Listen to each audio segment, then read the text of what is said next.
So all history can do is interpret the traces that the past has left behind.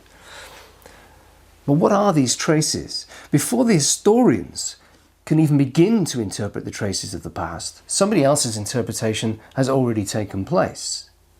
When somebody writes a report, when somebody writes the minutes of a meeting, when somebody writes a diary account of a previous past event, they are already subjecting that past to a layer of interpretation.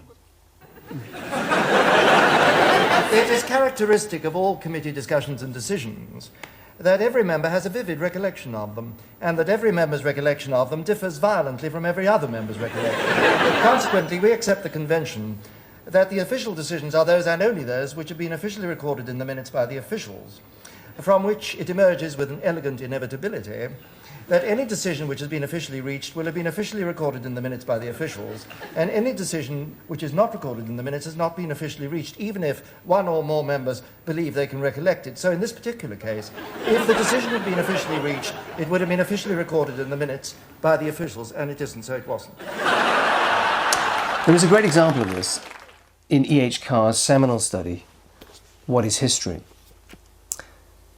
Still probably the best introductory text to the subject.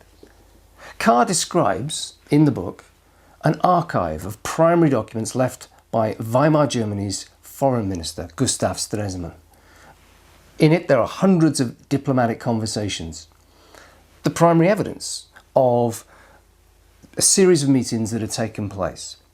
These are the traces that the historian will turn to. These are the archives. And yet, what do these documents tell us? Carr's answer, and I quote, "They depict Stresemann as having the lion's share of the conversations and reveal his arguments as invariably well put and cogent, while those of his partner are for the most part scanty, confused and unconvincing.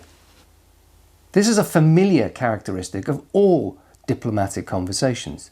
The documents do not tell us what happened, but only what Stresemann thought had happened, or what he wanted others to think, or perhaps what he wanted himself to think had happened."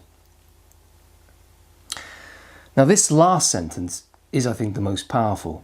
Perhaps what he himself wanted to think had happened.